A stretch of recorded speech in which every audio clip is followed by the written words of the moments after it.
公元304年，一個匈奴貴族在并州起兵，自稱漢王，公開向西晉宣戰。奇怪的是，他建立的國家不叫匈奴，而叫漢。他不僅祭祀漢高祖劉邦，還宣稱自己是漢朝曾氏後裔。更諷刺的是，這個人曾長期居住在洛陽，深受晉武帝賞識。多年之後，西晉君臣最擔心的事情終於成為了現實，他親手埋葬了西晉王朝。劉淵字元海，出身匈奴須連鐵氏，也譯作欒迪氏。他的遠祖是西漢初年的木都單於。木都單於迎娶漢高祖劉邦的曾氏女子為妻，與劉邦相約為兄弟，因此他的後代就以劉氏作為漢姓。劉淵也自稱我是漢朝曾氏的外甥。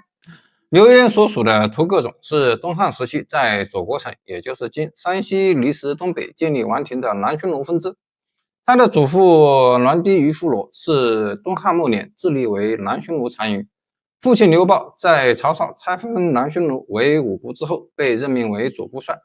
左部擁有1萬多戰弱的部眾，駐守在太原知市縣，也就是如今的山西汾陽東南，是當時匈奴5部裡規模最大的一部。這5部雖然在形式上保留了匈奴的部族架構，但實際上一直被中原王朝嚴密管控。曹魏咸熙年間，公元264年至265年，劉淵以匈奴人质的身份居住在洛陽，深受司馬昭的禮遇。西晉建立之後，越騎校尉王渾多次向晉武帝舉薦劉淵。晉武帝召見劉淵後，十分認可他的才能與儀表，認為他的才幹氣度甚至勝過古代賢臣游魚、金彌迪。王繼隨即提議讓劉淵統兵討伐東吳，但孔云、楊堯二人認為劉淵才能出眾，一旦手握重兵，平定江南，日後必然難以被朝廷管控，於是堅決反對。晉武帝最終採納了二人的意見，放棄了任用劉淵伐吳的想法。乾陵年間，公元275年至280年，關隴地區爆發突發肃靖人起義，西晉軍隊多次出兵鎮壓，屢屢戰敗，形勢不利。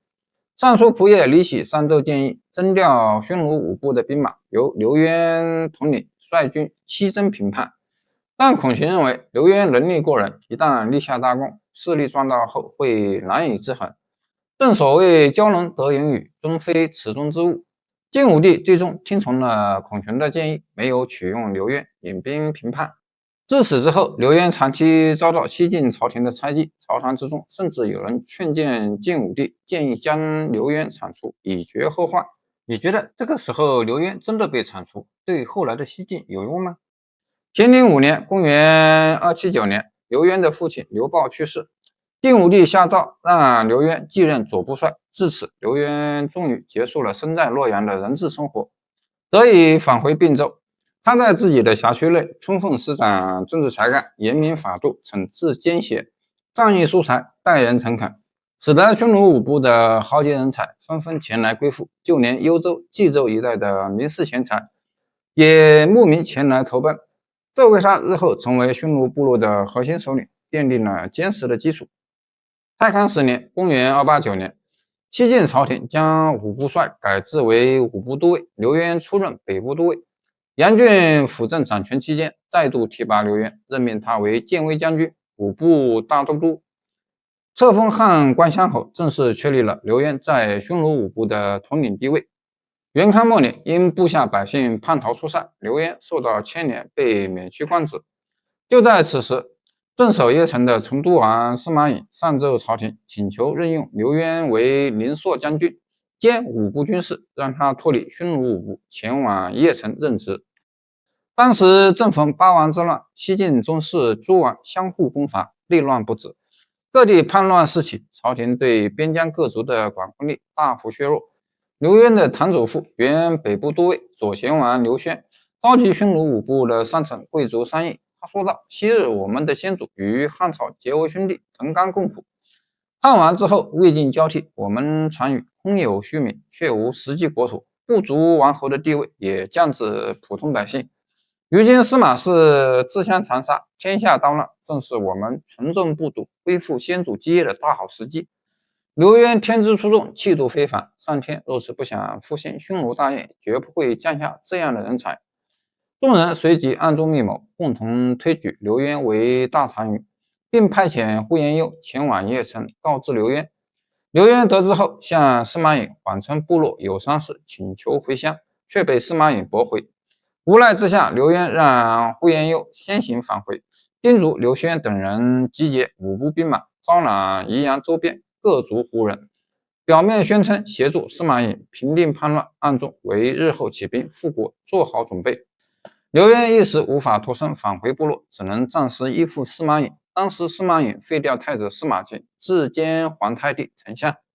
在鄴城建立勢力，與擁立晉惠帝的東海王司馬越形成對峙局面。劉淵憑借恭順的態度獲取了司馬穎的信任，被任命為太帝屯騎校尉。永興元年公元304年，司馬越率領洛陽禁軍討伐司馬穎，司馬穎任命劉淵為輔國將軍，督北城守勢，負責守城防務。雙方在旦陰展開大戰，司馬越大軍慘敗，逃回東海。司馬穎借此掌控朝政，達成挾天子以令諸侯的局面。劉淵也因戰功升任關軍將軍，受封盧盧伯。司馬穎雖然取勝掌權，但統治根基並不穩固。隸屬於司馬越陣營的并州刺史東雲公司馬騰、都督幽州駐軍事的安北將軍王浚隨即發兵討伐司馬穎。面對兩路大軍的進攻，司馬穎最終同意讓劉淵返回匈奴5部，招募兵馬抵禦司馬騰、王浚的聯軍。劉淵回到左國城之後，被劉軒等人推舉中為大單於。短短20天時間，他就集結了5萬多部眾，全部駐紮在離石。就在此時，王浚派遣部將祁弘帶領鮮卑士兵攻打鄴城。司馬穎出兵迎戰失利，只能挾持晉惠帝向南逃往洛陽。劉淵得知消息後說道：“司馬穎不聽我的勸諫，稍有挫敗就倉皇逃竄，實在不堪輔佐。但我先前已然許諾相助他，不能坐視不管。”於是下令右魚魯王劉瑾、左獨鹿王劉延年率領2萬步騎兵，準備出兵攻打鮮卑軍隊。而劉軒等人多次勸諫，懇請劉淵趁機起兵推翻西晉王朝。劉淵對此深表認同，隨即稱漢王，國號為漢，史稱漢趙或前趙，下令遷都左國城，各地百姓豪傑聞訊前來歸附者多達數萬人。永興元年公元304年，劉淵在左國城正式登基，稱漢王。他以復興漢室為旗號，追尊蜀漢後主劉禪為孝懷皇帝，供奉漢高祖劉邦以來漢室3族5宗的神主進行祭祀。同時大赦境內百姓，定年號為元熙，冊封妻子呼延氏為王後，依照漢朝官制設立文武百官，正式建立政權。劉淵公然舉起反晉大旗，割據并州，建立漢國政權，與西晉王朝分庭抗禮。并州刺史司馬騰當即派遣將軍列玄率軍征討，兩軍在大寧，也就是今山西交城東南交戰，晉軍大敗。司馬騰驚恐不已，隨即帶領2萬多戶百姓逃離并州至鄴城。劉淵派遣建武將軍同族子弟劉曜接連攻下太原、東都、屯留、玄氏、长子等多處中士重鎮，徹底掌控了今東南區域。元熙2年公元305年，司馬騰再度派遣司馬昱、周梁、石鮮等人率軍討伐，駐紮在離石汾城。劉淵命五牙將軍劉欽統領6路大軍迎敵，接連4戰全勝，司馬昱等人狼狽敗逃。為扭轉戰局，西晉任命劉琨為并州刺史。劉琨到任後，以州治晉陽為據點，安撫民眾，收攏民心，同時暗中挑撥離間，分化劉淵與麾下少數民族部族的關係，致使1萬多戰落的異族部眾叛離劉淵，歸附西晉，對劉淵的勢力造成極大威脅。劉淵隨即任命前將軍劉瑾為使持節，征討大都督、大將軍，率軍攻打劉琨，最終在板橋一戰中落敗。面對劉琨帶來的軍事威脅，世宗劉英、王昱向劉淵進諫：殿下起兵至今已有近1年時間，如今仍偏居一隅，威望未能傳遍天下，希望殿下下令眾將四面出擊，伺機決戰，剿滅劉琨，平定河東，登基稱帝。隨後率軍南征，攻克長安，作為都城，依托關中之地，進軍洛陽，橫掃中原。若能如此，開創漢高祖一統天下的帝王大業便易如反掌。劉淵聽後十分欣喜，說道：“正合我意。”